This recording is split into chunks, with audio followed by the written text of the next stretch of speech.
వసే మన కాంతమ్మ గారు కోమలకు వెళ్ళిపోయారంటే. మొన్న మన ఇంట్లో పూజ ఉంది రమ్మంటే రాలేదు గాని ఆవిడనా అలా ఆయననా కోమాకి గోవాకి బాగానే తిరుగుతున్నారు. వసే బుర్ర తక్కుదానా, ఆవిడికి ఒంట్లో బాగోలేక కోమలకు వెళ్ళారంట.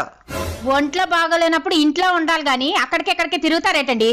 అయినా మన ఇంట్లో పూజకి రాలేదు, ఆవిడ గురించి నా దగ్గర చెప్పకండి.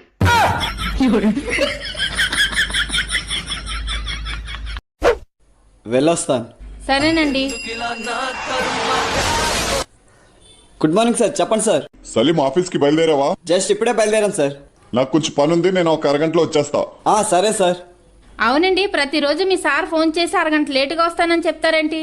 మనం ఉండేది నలుగురే కాబట్టి అంట్లు తవ్వేసి ఇల్లు ఉడిచేసి బట్టలు ఉతికేసి నేను కరెక్ట్ టైంకి బయలుదేరిపోతాను. మా సార్ వాళ్ళది ఉమ్మడి కుటుంబం, అందుకే అతను రావడానికి లేట్ అవుద్ది. ఒక పని మనిషిని పెట్టుకోవచ్చుగా. ఆల్రెడీ పెట్టారు, కానీ పని ఆవిడతో అసుకేసుకుంటూ పని ఇంకా లేట్గా చేస్తున్నారని తీస్తారు.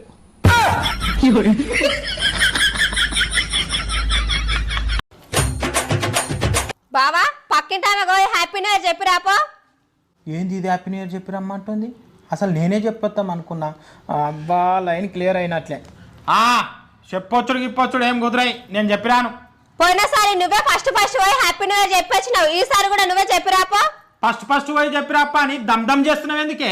పోయినసారి ఫస్ట్ నువ్వు పోయి హ్యాపీ న్యూ ఇయర్ చెప్పినందుకు మొగడు పిల్లలు ఇద్దరు సంవత్సరం మొత్తం కొట్లాడినరు. ఈసారి కూడా నువ్వే ఫస్ట్ చెప్పేస్తారు, సంవత్సరం మొత్తం కొట్లాడతారు. వాళ్ళు సంతోషంగా ఉండకపోవడే కదా నాకు సంతోషం. నాని, అమ్మా నాన్న వస్తున్నారు కదా, వెళ్ళి చికెన్ తీసుకొస్తా.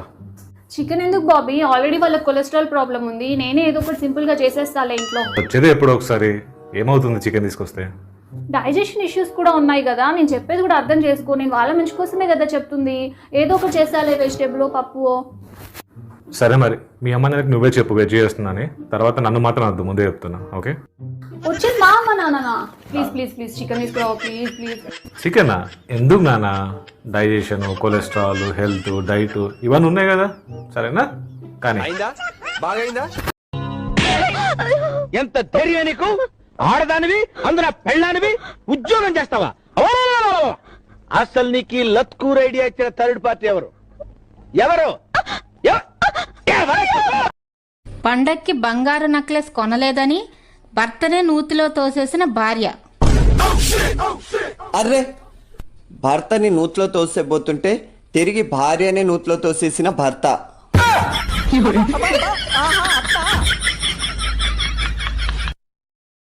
ఇన్కమ్ సర్టిఫికెట్ తెచ్చా? క్యాస్ట్? Birth certificate? ఏమి చెప్పినావే? పిన్ని గారు ఏమిటమ్మా రాధా, ఇల్లు కాస్త చూస్తుండండి. అలాగే. ఏంటలా చూస్తున్నారు? ఎక్కడికి వెళ్తున్నామా అనా? మేము ఆ ఆటోలో సినిమాకి వెళ్తున్నాం. ఆటోలో వెళ్లి బాల్కనీలో కూర్చుని సినిమా చూసి ఆటోలో వస్తేనే గాని మాకు సినిమా చూసినట్టుండదు. ఏమిటో. అది సరే, ఈ నెల ఇంటద్ది ఇంకా ఇవ్వలేదేమిటమ్మా? మా వారు వచ్చినట్టున్నారు, వస్తా. పిల్లగాంతో ఏదో సెల్ఫీ దిగినావంట కదా?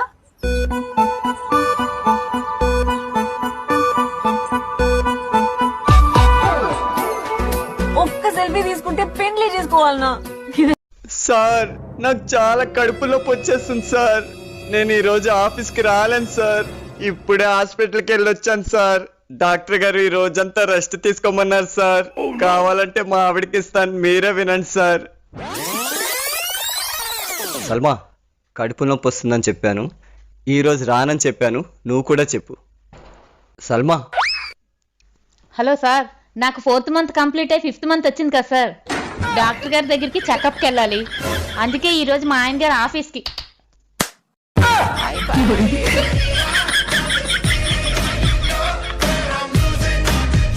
అక్క హ్యాపీ బర్త్డే అక్క. థ్యాంక్ యూ చెల్లి. థ్యాంక్ యూతో సరిపెట్టేస్తావు అక్క, నాకు పార్టీ కావాలక్క. నాన్నగారిది కాంగ్రెస్ పార్టీ, అమ్మది బీజేపీ, అత్తగారిది తెలుగుదేశం, మావయ్య గారిది వైసీపీ, మా ఆయనది జనసేన. నీకే పార్టీ కావాలో ఆ పార్టీ తీసుకో.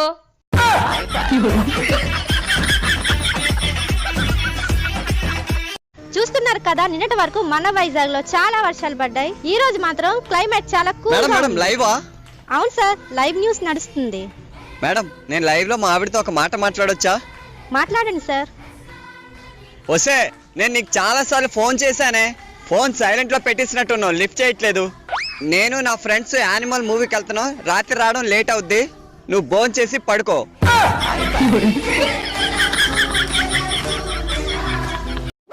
అక్క నీకు మాట చెప్పాలనుకుంటున్నాను. ఈ వీచ్ నన్ను సౌజన్యని నేను ప్రేమిస్తున్నాను. పెళ్ళంటే చేసుకుంటే ఆ అమ్మాయినే పెళ్లి చేసుకుంటాను, లేదంటే బ్రహ్మచారిగా ఉండిపోతాను. కానీ ఇంకే అమ్మాయిని పెళ్లి చేసుకోను. అయ్యో తమ్ముడు, నీ పెళ్లికి నాకు పట్టు చీర పెడతావు అనుకున్నాను, అంత మాట అనేసావేంట్రా? ఒక్కటేటక్క, నా పెళ్లికి 5-6 పట్టు చీరలు పెడతాను, పండగ చేసుకుంటా గానీ. నా బొంద పెడతావురా? నిన్నే నువ్వు ప్రేమించిన సౌజన్య వాళ్ళ ఇంటి ఎదురుగా ఉన్న ఇస్త్రీ వాడితే లేచిపోయింది.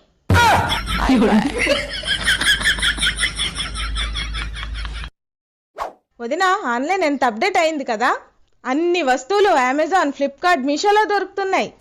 ఆన్లైన్ మీరు అనుకునేంత అప్డేట్ అవ్వలేదు. మా మగాళ్ళు తాగే మందు అమెజాన్, ఫ్లిప్కార్ట్లో దొరికి తాగేసిన తర్వాత ఆ ఖాళీ బాటిల్ OLXలో సేల్ అయితేనే ఆన్లైన్ అప్డేట్ అయినట్టు.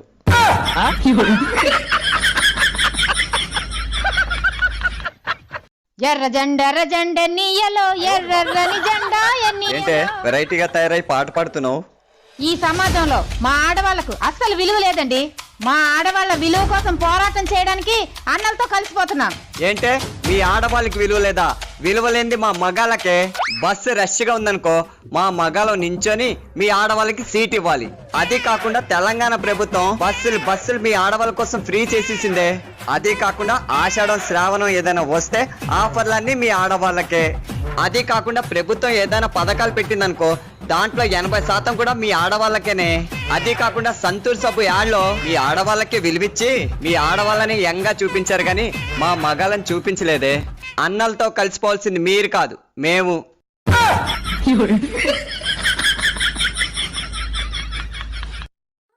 అవునరా, ఈరోజు మా అమ్మ కూరలో ఉప్పు ఎక్కువ వేసింది. ఇదేనా మాట్లాడాలన్నది? అవును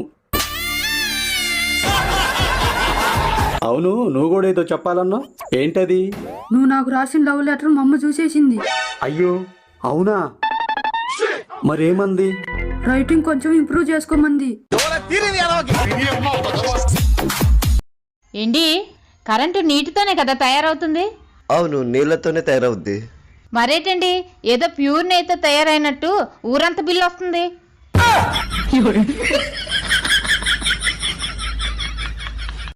నీ మెసేజ్ కోసం వెయిటింగ్ చేస్తా, నీ కాల్ కోసం కూడా వెయిటింగ్ చేస్తా.